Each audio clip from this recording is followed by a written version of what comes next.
Hello friends, स्वागत है आप सभी का एसीपी किचन गार्डन में। फ्रेंड्स, आज मैं बताऊंगा अपने इस हिबिस्कस प्लांट के बारे में।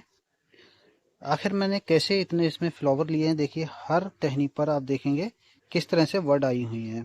फ्लावर बर्ड हैं, ये सारे जो फ्लावर हैं ये खिलने वाले हैं। हर टहनी पे कोई भी ऐसी टहनी नहीं है जिस पर फ्लावर बर्ड ना हो। देखिए, एक फूल ये खिला हुआ है, इस तरह से इस पर फ्लावर आते हैं।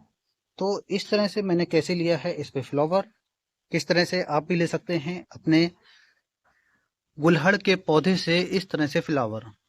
गुलहड़ या हिबिस्कस कहिए, काफी अच्छे इसके फूल लगते हैं देखने में, और गार्डन की सुंदरता ये काफी अच्छे से बढ़ाता है। मेरे गार्डन में कई प्लांट हैं। देखिए, ये लेमन का प्लांट है, मैंने आपको इसकी वीडियो दी थी, इसके केयर टिप्स के बारे में बताया था। अगला और लेमन का प्लांट है, गुआवा का प्लांट है जिसकी वीडियो आपको मिल जाएगी। और उसके बाद देखिए आप, ये बोगनविलिया का प्लांट है, लगातार ये भी अच्छे से फ्लावरिंग कर रहा है। देखिए, वाइट बोगनविलिया है इस तरह से। देखिए, तो हाँ, हम अपने लौट के आते हैं इस प्लांट की ओर और बताते हैं कि इसकी केयर कैसे करते हैं।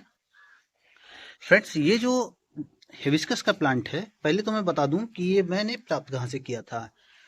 एक जगह है जहां से मैंने इसकी टहनी काटी और इसकी टहनी को लेकर आया, और मैंने पिछले साल इसको जो है लगा दिया था। थोड़ी सी सैंड लेकर और थोड़ी सी मिट्टी लेकर उसमें मैंने इसको लगा दिया था, और ये टहनी ग्रो कर गई थी। टहनी लगभग मैंने ली थी पेंसिल के आकार से, थोड़ी सी मोटी, जैसे कि आप देख रहे हैं इतनी मोटी करीब मैंने टहनी ली थी, और मैंने इसको लगा दिया था। उसके बाद इसने 5-6 महीने तो फ्लावर नहीं दिया, लेकिन जब से ये गर्मियां स्टार्ट हुई हैं उसके बाद से इसने फ्लावरिंग स्टार्ट की है, और लगातार ऐसे ही फ्लावरिंग दे रहा है। देखिए आप किस तरह से इसमें फ्लावर बड हैं, लगातार फ्लावरिंग कर रहा है। और कितना खूबसूरत पौधा लग रहा है ये मेरा, कितना खूबसूरत प्लांट बनाया है। क्योंकि इसकी कैनोपी जो है ना, इसकी बार बार कटिंग की है मैंने, और इसकी कटिंग करके कैनोपी मैंने इस तरह से डेवलप की है। तो इसकी आप कटिंग कब कर सकते हैं, इसकी केयर कैसे करनी चाहिए, किस तरह से आप इसमें अच्छे से फ्लावर ले सकते हैं, उसके बारे में बताऊंगा। और इसकी पोटिंग सॉइल के बारे में भी यहाँ पर आज मैं बताऊंगा। देखिए, ये मेरा छोटा सा एक पॉट है जो करीब 12 इंच का है।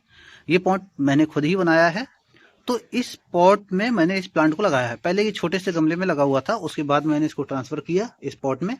तो इस पॉट में मैंने जब इसको लगाया था उसके बाद इसने बहुत अच्छी ग्रोथ ली, और देखिए अब आपके सामने है कितनी अच्छी ग्रोथ इसकी है, और कितने अच्छे से फ्लावरिंग दे रहा है।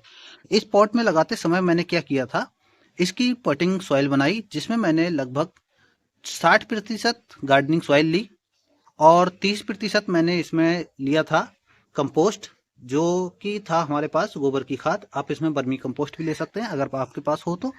उसके बाद 10% मैंने रेत ली थी, यानी कि सैंड ली थी। पहले से ही मेरी सॉइल जो थी उसमें कुछ सैंड मिली हुई थी, इसलिए मैंने 10% ही सैंड ली है। अगर आपके पास जैसे ऐसी सॉइल हो जो चिकनी मिट्टी टाइप की हो, तब आप उसमें 20% भी सैंड ले सकते हैं, और बाकी का आप रेशियो लगा सकते हैं। 50% सॉइल हो जाए और 30% कंपोस्ट, और बाकी का 20% आप सैंड ले सकते हैं। कंपोस्ट में मैंने इसमें गोबर की खाद और नीम खली, इसके अलावा बोन मील के साथ साथ बायोजैम के कुछ दाने, इसके अलावा मैंने इसमें दिया था एप्सम सॉल्ट, और इसमें मैंने दी थी ह्यूमिक एसिड थोड़ा सा, और फंगिसाइड। इन सब का मिक्सचर बना के मैंने पॉटिंग सॉइल तैयार की, और पॉटिंग सॉइल तैयार करके मैंने इसको ट्रांसफ़र कर दिया। ट्रांसफ़र करने के बाद इसने काफ़ी अच्छी ग्रोथ की है, और उसके बाद भी मैं इसकी केयर करता हूँ। इसकी केयर कैसे करता रहता हूँ ये आपको बताता हूँ।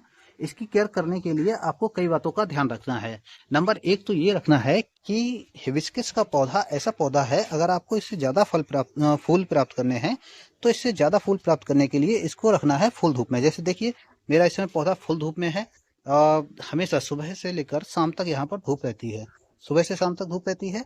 इसके बाद आपको देखना ये है कि अगर आपका पौधा सूखा है, ऊपर से सूखा हुआ है, तभी पानी देना है। यदि पौधे में पानी है, नमी है, तब इसमें पानी नहीं देना है। देखिए, मेरे पौधे में इस समय नमी है क्योंकि रात ही यहाँ बारिश हुई है, तो इस वजह से इसमें नमी है, तो इसलिए हम इसको इस समय पानी नहीं देंगे। अगर ये मिट्टी सूखी होती ऊपर से, तब हम इसमें पानी देते, और पानी इतना देते कि मिट्टी से हल्का हल्का पानी नीचे निकल जाता है, यानी कि डीप वाटरिंग होती।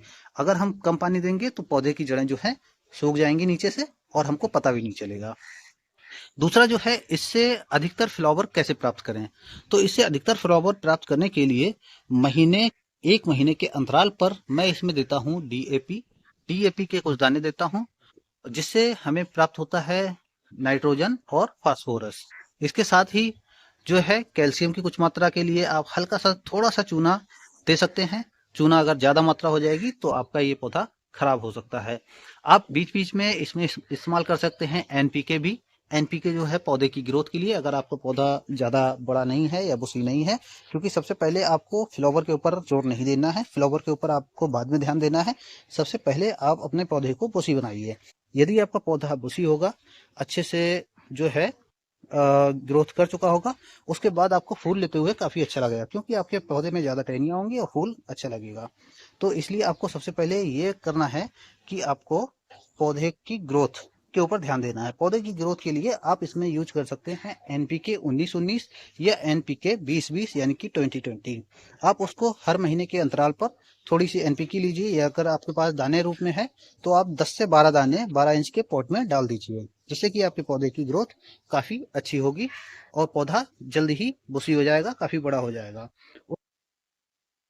के देने के उपरांत अब बारी आती है इसकी कटिंग की, क्योंकि पौधा जब बुसी हो जाएगा और काफी अच्छे से बड़ा होगा एनपीके के बाद, तो फिर हमें इसकी कटिंग करनी होगी ताकि हम इसका शेप दे सकें।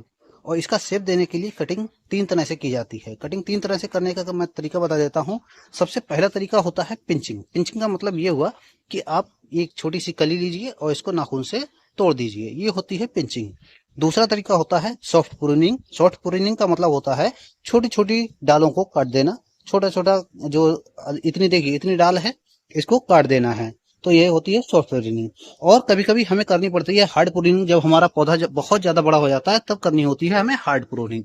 हार्ड प्रूनिंग करने के लिए आप इसको यहाँ से काट सकते हैं, इस तरह से, इस तरह से यहाँ से काट सकते हैं, ये हो जाएगी हार्ड प्रूनिंग। देखिए इस तरह से काट सकते हैं यहाँ से, तो ये हार्ड प्रूनिंग होगी। और कभी कभी यहाँ से भी काट सकते हैं, और सारी जितनी टहनियां हैं सबको बिल्कुल काट छांट के हल्का कर दिया जाता है, तब होती है हार्ड प्रूनिंग। हार्ड प्रूनिंग तो नए पौधे में बहुत ही कम करना होती है, क्योंकि हार्ड प्रूनिंग के चांस नहीं है।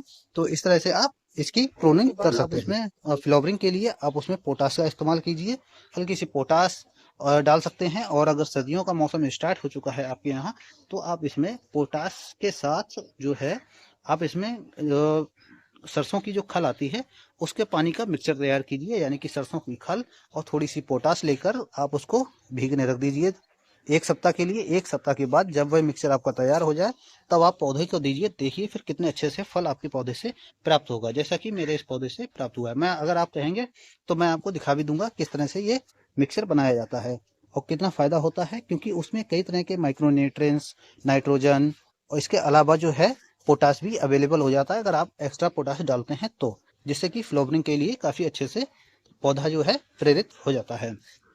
तो इस तरह से मैं करता हूँ इसकी केयर। कैसे लगे आपको ये वीडियो, कमेंट में जरूर लिखें। अगर आप और किसी पौधे की वीडियो चाहते हैं तो आप हमें एक बार जरूर बताएं, हम उस पर भी कोशिश करेंगे कि आपको वीडियो जल्द से जल्द दे सकें। अगर आपको कोई क्वेरी हो तब भी आप हमें कमेंट बॉक्स में लिख सकते हैं। Thank you.